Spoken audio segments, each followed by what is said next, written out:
इथं काय झालंय त्याला? काय झालंय? अरे बापरे, मी म्हणलं ना तुला काहीतरी चावलं असणार त्याला. अहो नाही, चावल्यासारखं नाही दिसत आहे. कोणतरी चिमटा काढल्यासारखं दिसतंय बघा. अहिल्याताईंनी अर्धवट माहिती दिली तुम्हाला. माझं नाव सुगंधा परशुराम किल्लेदार. म्हणजे तू परशुची कोण, बायको की मुलगी? आता मुलगी तर नसणार ना, बायको आहे मी त्यांची. त्यांनीच तुमची काळजी घ्यायला सांगितली मला. परशुला नाती जपता येतात? बरं, आता तुझं बोलून झालं असेल तर निघ. प्रभाताई, तुमची बॅग राहिली होती, ती द्यायला आले मी. जानकी, तू हिला ओळखतेस? हो, असं काय करताय? ही सुगंधा, परशुदादांची बायको. आपल्याच गावची आहे ही.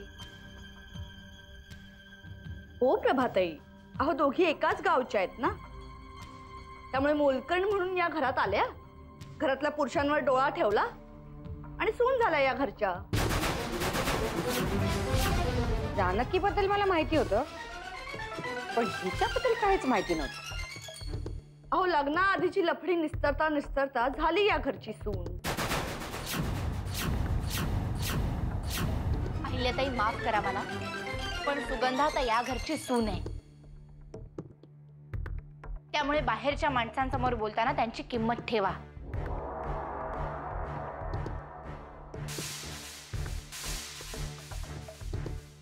काय म्हणालीस तू? मला बाहेरची म्हणालीस?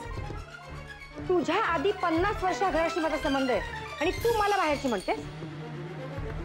माझ्याशी असं बोलण्याची हिंमत नरसिंहाची सुद्धा नाहीये. चला निघायत ना. प्रभाताई, तुम्हाला दुखवण्याचा हेतू नव्हता माझा. बस झालं. हे तुझे हेतू बितू काय ते मला चांगले कळतात. चल निघ तू. प्रभाताई, अहो कशाला या मोलकर्णींच्या नादी लागतात? मोठ्या घरातल्या सून जरी झाल्या असल्या ना, तरी मूळचा स्वभाव काही लपत नाही ना. जाऊ द्या ना. ए, काम झालं असेल तर निघा आता. नर्मदा गेल्यापासून किल्लेदार घराण्याची वाटच लागली म्हणायची.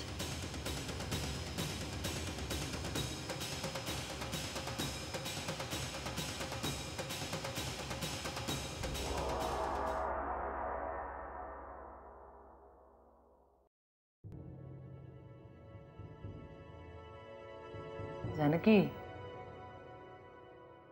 अगं कसला एवढा विचार करतेस? मी एवढी आनंदाची बातमी द्यायला आले तुझ्याकडे, पण तुझा चेहरा बघून माझा मूडच गेला. नाही, मी ठीक आहे. तू सांग ना, काय सांगायचं? मला मम्मांचा फोन आला होता. त्यांच्या पक्षाची मीटिंग आहे काश्मीरला, त्यामुळे त्यांना तिथे जाणं गरजेचं आहे. पण त्यांनी मला सुद्धा विचारलं, कदाचित मी पण जाईन त्यांच्याबरोबर. काश्मीर?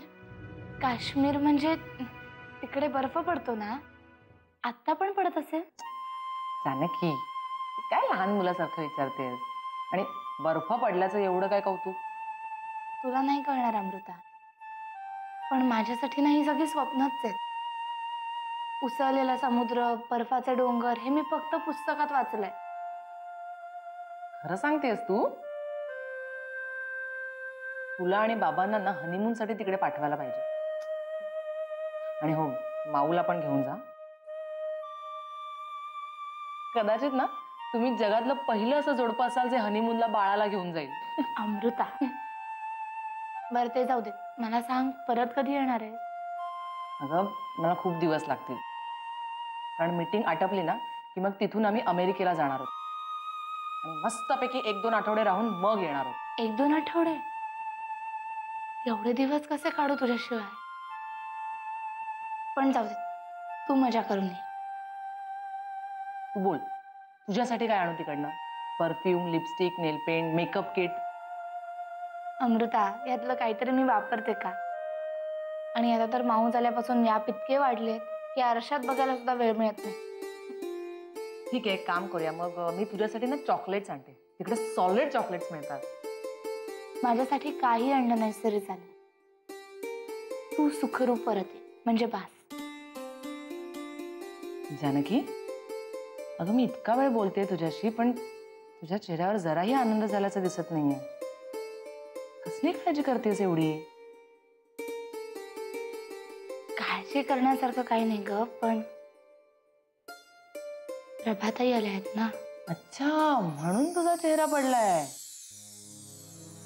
नाही, तुझंही बरोबरच आहे. मागच्या वेळी ती आली होती ना, तेव्हा कशी वागली होती तुझ्याशी. पण ह्यावेळी तू काही ऐकून घेऊ नकोस. काहीही बोलली ना तर सरळ उत्तर दे. तुला माहितीये मला असं काही नाही जमणार. खरं म्हणजे ना मलाच वाद घालायचा तिच्याबरोबर, आणि ना मी घालणार पण आहे. पण ना मी योग्य वेळेची वाट बघ, म्हणून मी सध्या तिच्या पुढे जाणं टाळते. अमृता, जाऊ देत ना. तू बाकी कसलाही विचार करू नको. तुझ्या जाण्याची तयारी कर फक्त.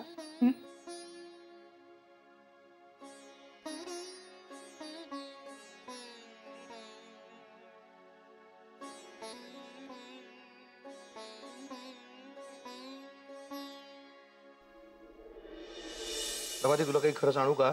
नको रे बाबा. मी स्वतः जाऊन आणीन म्हणतोय तर. प्रभाताई, तू अशी अचानक कशी काय आलीस? म्हणजे येण्याआधी काही कळवलं नाहीस? काय नाही? सरप्राईज. Very good. पण मग काय नक्की काम काय काढलंय? तू खूप थकलेला दिसतोयस. आपण नंतर बोलूया. साहेब, मी निघतो. मग वाटलं तर तुम्ही बोला. तुम्ही आहात म्हणून मी विषय नाही बदलला. मला जर एखाद्याला काय सांगायचं असेल तर आजूबाजूला कोण आहे ह्याचा विचार करत नाही मी. त्यांना तसं म्हणायचं नव्हतं प्रभाताई. या तुम्ही वागणे. ठीक आहे साहेब, काय असेल तर कळवा मला. नक्की. अरे, खूपच थकलेला दिसतोय.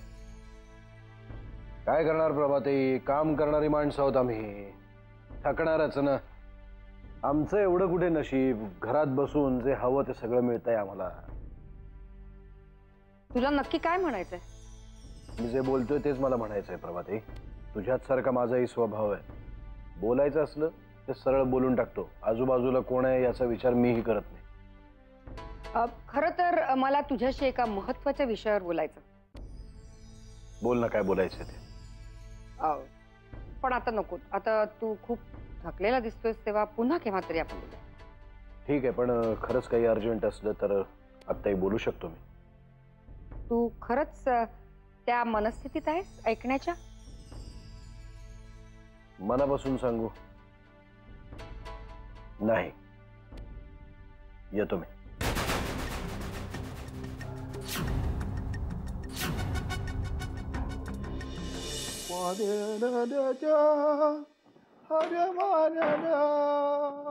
झालं गाव उंडारून झालं. इथं घरात काय चाललंय ते माहितीये का? मग तुला कशा पाहिजे ठेवले मी इथं? घरामध्ये खुट्ट जरी झाले की नाही, तुझ्याकडनं मला बातमी मिळाली पाहिजे. तू माझी 3S आहेस. म्हणजे काय? म्हणजे जसं 3G म्हणून काहीतरी घोटाळा चालू आहे, तशी तू माझा 3S घोटाळा. 3 सुगंधा. काय कळत नाही तुला बी आणि मला बी. गबस.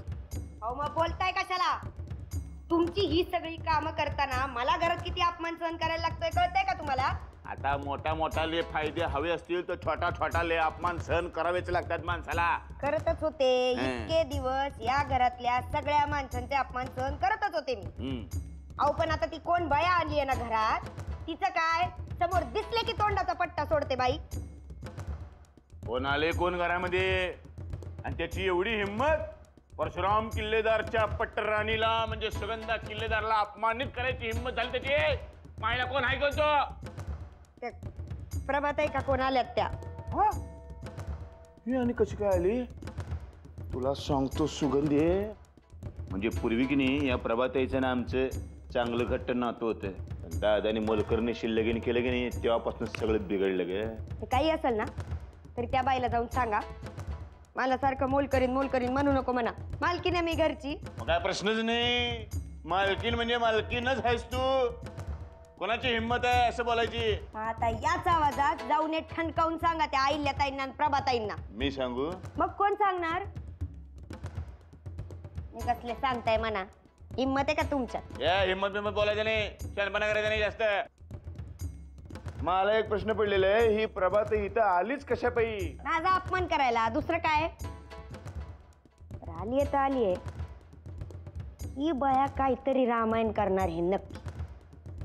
आता फक्त एवढंच बघायचंय ना की हे रामायण आपल्या फायद्याचं घडणार आहे का तोट्याचं. ते आपल्याला बघू दे. मला एक कळत नाही, तू तिथं अपमान करून घ्यायला गेलीसच कशाला? गेलीस कशाला? तुमचा 3S आहे ना, मी बातम्या काढून आणायला नको? त्यांच्या दरवाजाच्या बाहेर उभी होते मी. ऐन वेळी त्यांनी दार उघडलं, मग त्यांच्यासाठी ज्यूस घेऊन गेले आत. मग काय झालं तिथं? काय बोलत काय होती ती?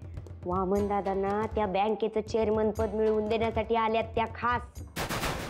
म्हणजे वामनेने असा गेम खेळला तर अशी फिल्डिंग लावली प्रभात ताईच काय डायरेक्ट आत्ताच्या आत्ता जातो आणि वामला जिथल्या तिथंच खलास करतो मी. थांबा, तुमच्या ह्या असल्या अवसान घातकीपणानेच घात झालाय आपला आजपर्यंत. काही डोक्याने विचार करताच येत नाही का हो तुम्हाला? सारखं आपलं काय झालं की धावून जायचं अंगावर. अगं डोक्याने विचार केला की घात होतोय माझा. त्यापेक्षा आपले छोटे छोटे वार केलेले बरे असतात ते. अजिबात नाही. आता डायरेक्ट मोठाच हात मारायचा. मला एक सांगा, ही जी आलेली बाई आहे वामन दादांना मदत करते, मग आपल्याला का नाही करणार? मलाही बाई मदतच करू शकत नाही आणि वामण्याला बी करणार नाही. ती मदत करायला आली आईल्याला. काही असलं तरी फायदा कुणाचा होणार आहे? आपला काही फायदा आहे का ह्याच्यात? हे बघा, मी आत्ता सांगते, उगाच दुसऱ्याच्या फायद्यासाठी आपल्या हाडाची काढा नाही करून घ्यायची आपण. बरोबर बोललीस तू. मला जरा विचार करायला वेळ दे. संधी येऊ दे, संधी. मग दाखवतो समध्यासनी या परशुरामचा हे काय नवीन धिंगाणा.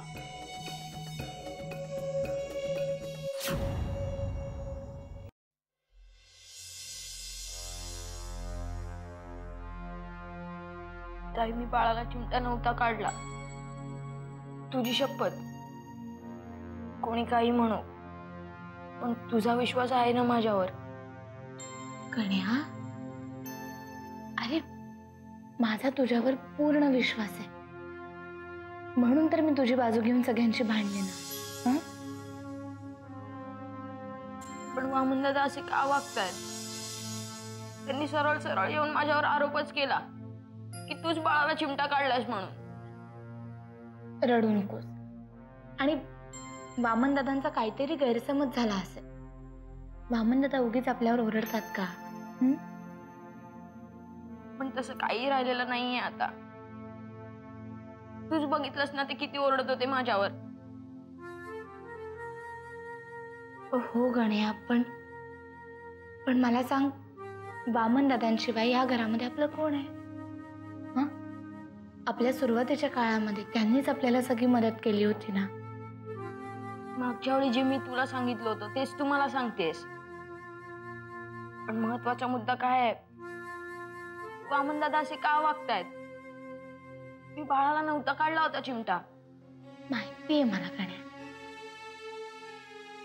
आणि तू एक गोष्ट लक्षात ठेव, कोणी आपल्यावर येऊन कितीही आरोप केले ना, म्हणून आपण वाईट नाही ठरत. आपण कसे आहोत, आपण काय वागतोय, आपल्या मनाला माहिती असतं ना. आणि आपल्या मनाशी आपण खोटं बोलू शकतो का? नाही ना. मग रडू नको.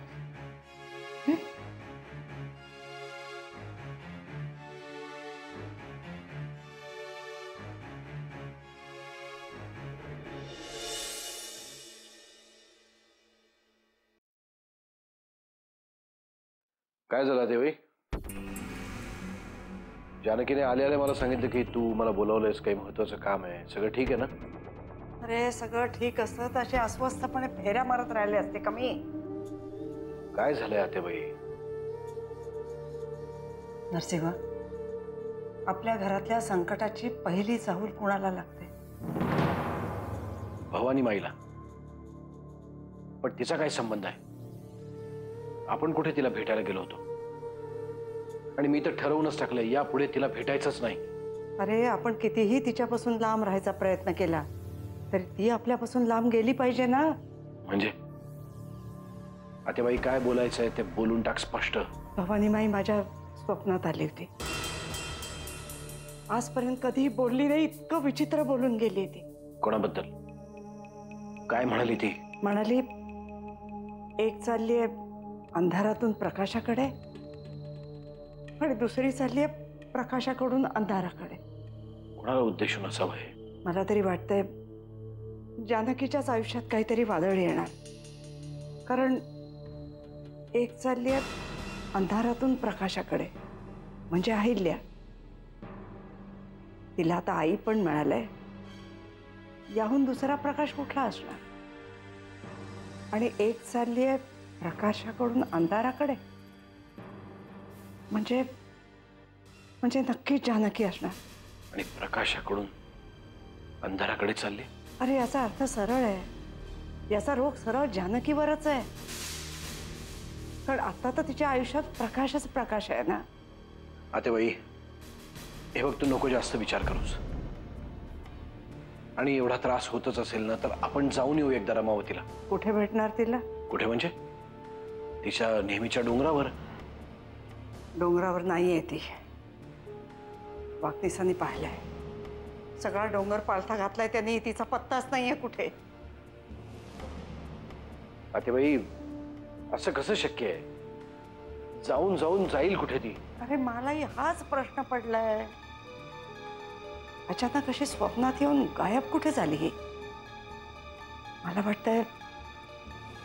वाटतंय आपल्या घरावर येणाऱ्या नव्या संकटाची नांदी आहे ही. आतेबाई, हा एक निव्वळ योगायोग आहे. योगायोग उगीच येत नाहीत नरसिंह. त्याच्या मागे नियतीची काहीतरी योजना असते. बघा आतेबाई, तू हे प्रकरण खूपच मनाला लावून घेतलंयस म्हणून तुला इतका त्रास होतोय. त्यातून भवानी माई भेटत नाहीये म्हणून तू अस्वस्थ होतीयस. तिला नरसिंह, तिला शोधून काढ रे.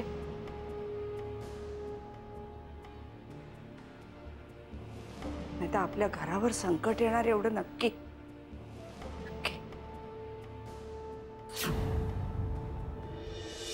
भवानी माईचं भाकीत कधीही खोटं ठरत नाही. अरे तुलाच त्याचा प्रत्यय कितीतरी वेळेला आलेला आहे ना. मला हे सगळं पटतंय आतेबाई, पण हे सगळं केव्हा शक्य आहे? जेव्हा ती आपल्याला प्रत्यक्ष भेटेल तेव्हा. मला तिच्या या गायब होण्याचीच भीती वाटते. याचा अर्थ कदाचित हे तिचं शेवटचंच भाकीत असेल. आतेबाई, तू तयार केलेलं भूत आहे. तुला जे स्वप्न पडत होतं ना, कारण तुझ्या मनात असं काहीतरी घोळत असणार आणि याच योगायोगाचा तू असा अर्थ लावलायस. योगायोगाबद्दल पुष्कळ ऐकलंय मी, पण तिचं हे स्वप्नात येणं हा योगायोग वाटत नाही मला. याच्या मागे नक्की काहीतरी नियतीची योजना आहे. आतेबाई, तू हे सगळं डोक्यातून काढून टाक. कारण तू जेवढा याचा विचार करशील तेवढा जास्त तुला त्रास होईल. अरे संकट समोर दिसत असताना मी शांत बसू शकत नाही. आतेबाई, घरावर संकट आलंच ना, तर ते सगळ्यात आधी मी माझ्या अंगावर घेईन. दुसऱ्या कोणाला त्याचा त्रास होऊ देणार नाही. विश्वास ठेव माझ्यावर. नरसिंह, यावेळचं संकट तुझ्यावर नाही, घरातल्या बाईवर येणार आहे असं मला वाटतं. पण ती बाई दुसरी तिसरी कोणी नसून जानकीच आहे. जानकीबद्दल जरा जास्तच काळजी करतेस तू, म्हणून असे विचार येतात तुझ्या मनात. ते विचार काढून टाक, मग बघ सगळं व्यवस्थित होईल. हे सगळं दुसऱ्याला सांगायला ठीक आहे नरसिंह, पण जेव्हा आपल्यावर येतं ना, तेव्हा 10 दिशा अंधारून जातात. आशेचा एक किरण सुद्धा दिसत नाही. काय करणार अशा वेळी आपण? सांग ना, तूच सांग. अशा वेळी फक्त आपल्या माणसावर विश्वास ठेवायचा. तो सांगेल तसं पुढे जायचं. त्या पलीकडे आपल्या हातात आहे तरी काय. ठीक आहे, करते मी प्रयत्न. आता कशी माझी आतेबाई शोभतेस. अरे हो, ती प्रभा आली आहे ते कळलं का तुला? हा, कळलंय, पण अजून नीट बोलणं नाही झालं तिच्याशी. का आली आहे कोणास ठाऊक. परमेश्वराला ठाऊक. पण तू मात्र फार नादी लागू नकोस तिच्या. जेवढ्याच तेवढं ठेव. मी कशाला जाईन तिच्याशी बोलायला? लांब आहे तेवढीच बरी. आणि तरीही ती जर काही बोलायला लागली तर तू. हे बघा ते बाई, बस झाला आता. बस बघू इथे, बस. आता जे काय करायचंय ते मी बघून घेईन. आणि झोप आता शांतपणे. येतो मी.